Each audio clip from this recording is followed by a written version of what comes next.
Dobar dan, dobri, dragi ljudi. Evo, tu je sa mnom naš prijatelj Dejan Dujmović koji ima svoju tvrtku Demars International i Pinky Enterprises. Jel' tako, Dejane? Dobar dan, Dejane, i hvala što ste ovdje sa nama.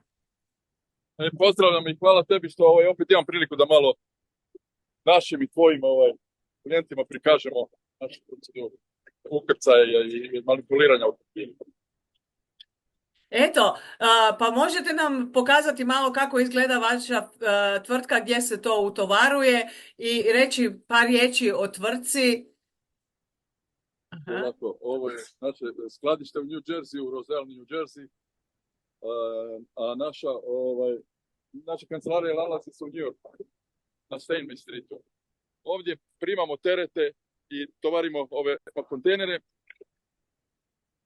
Danas je veliki petak, pa smo... Pa zapravo niko ne radi, jel' tako? Petak, pa smo ljude pustili malo ranije da odu. Tako je, da. Pa niko ne radi sad trenutno. Naravno. Ali otprilike da vidite. Znači, to je taj skladišni prostor. Evo, ovo su automobili već pripremljeni za ukrcaj. Kontejneri se postavljaju ovako na vrata. I evo vidiš, tu su kontejneri i tu se oni krcaju. Mm-hmm. Ovo drvo služi da se automobili učvrste. Oko kotača se zabijaju ti čavlima, učvrste u kontejneru. Super.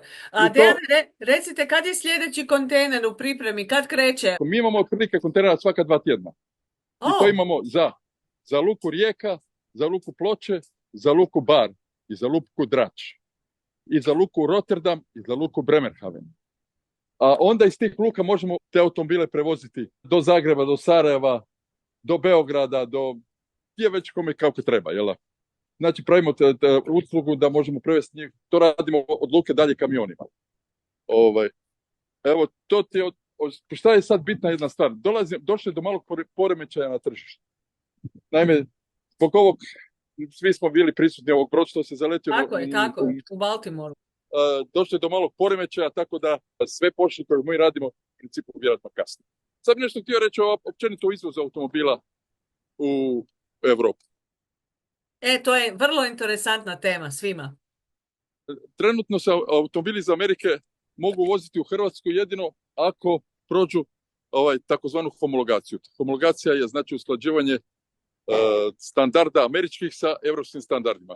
Znači tu se gleda ispušni sistemi, sigurnosna oprema i tako dalje. I tu da bi se uvezao taj automobil u Europu mora dobiti homologacijsku ispravu. Što u principu nije toliko komplicirano, to košta otprilike 1000 eura pa se da napraviti. Ako se netko vrati i uzeo povlasticu iz našeg konzulata ili ambasade, onda je on oslobođen od carine, oslobođen od PDV-a, oslobođen od homologacije.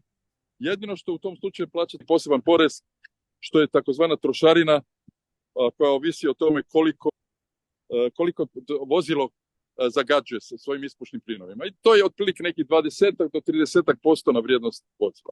Jako veliki interes za oldtimerima. Jako puno se oldtimera vozi iz Amerike, jer su u principu ovdje najjeftiniji.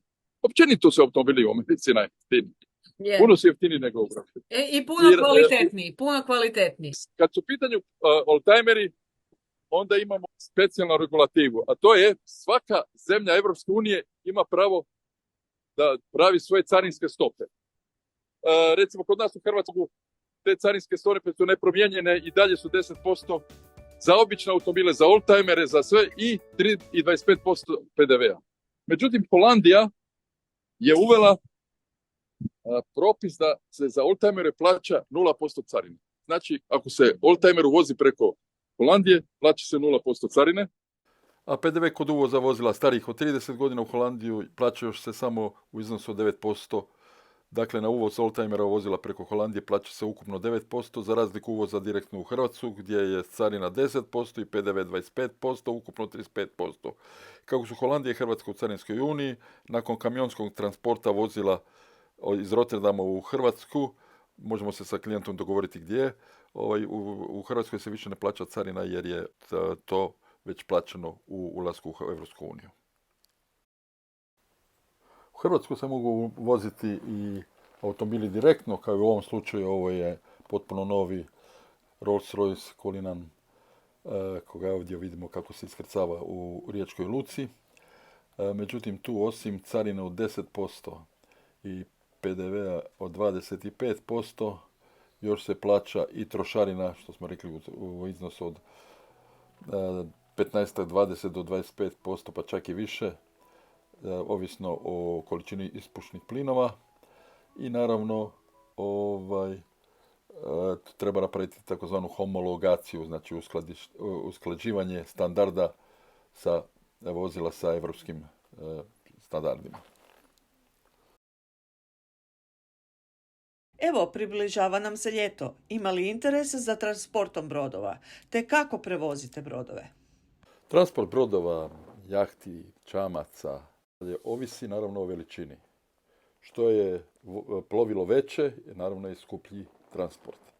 Imamo više načina transporta, tako najjednostavnije je da je, ako je vozilo cirka recimo do negdje 7,5 fita širine, ono može ući normalno u kontejner na regularan način, pa ga ako je na prikolici jednostavno samo gurnemo unutra.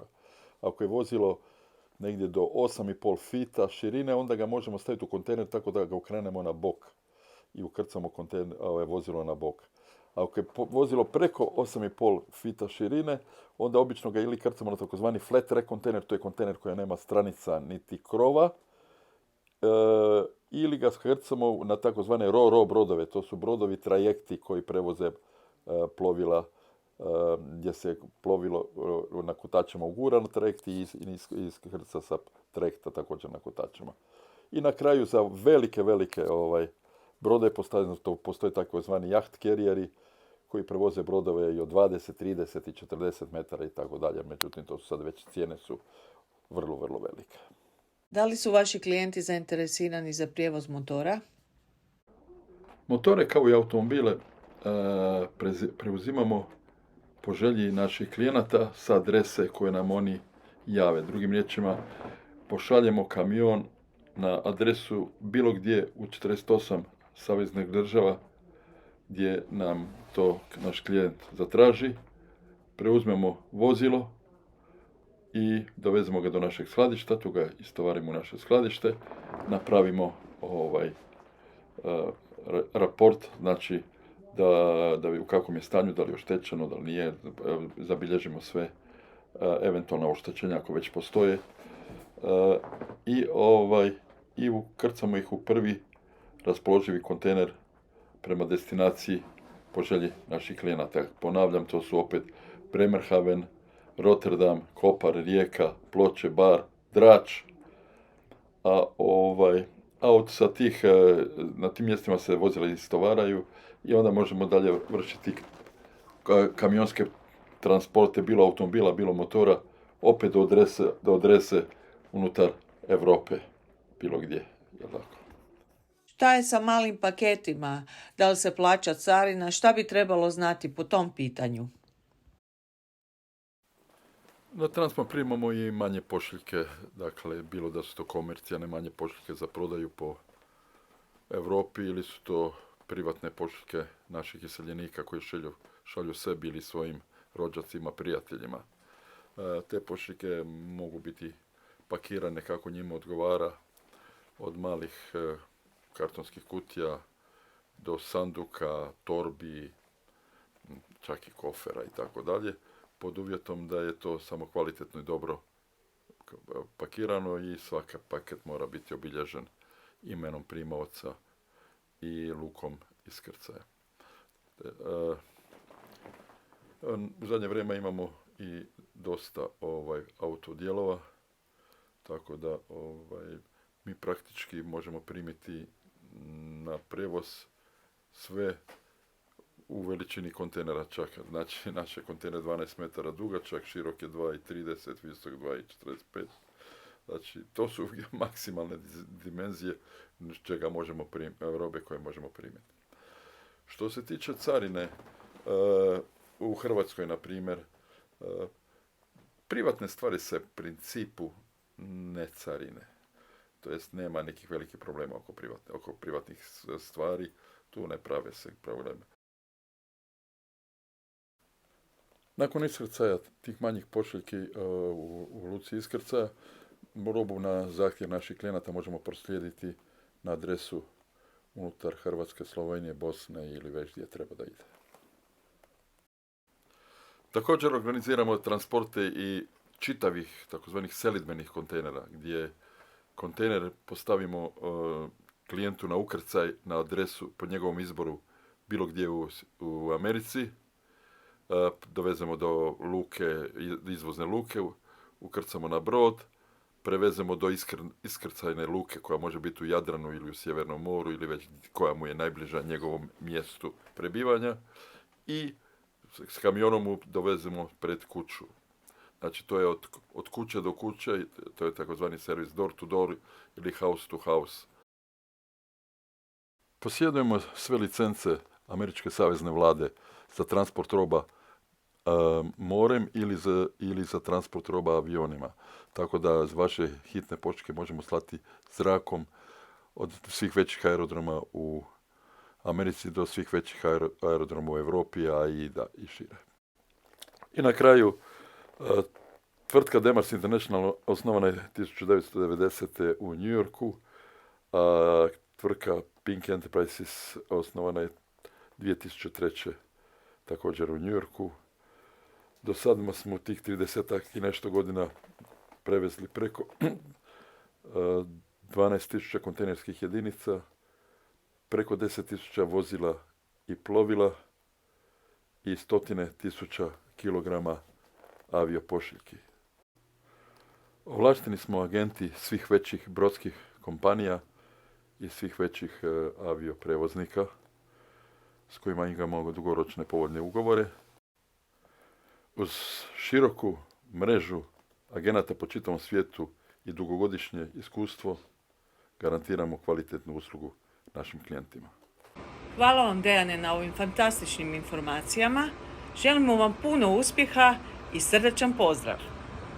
Hvala i tebi, Gordana, za priliku da objasnim našim gledalcima o aktivnostima i servisima Demars International i Pink Enterprises.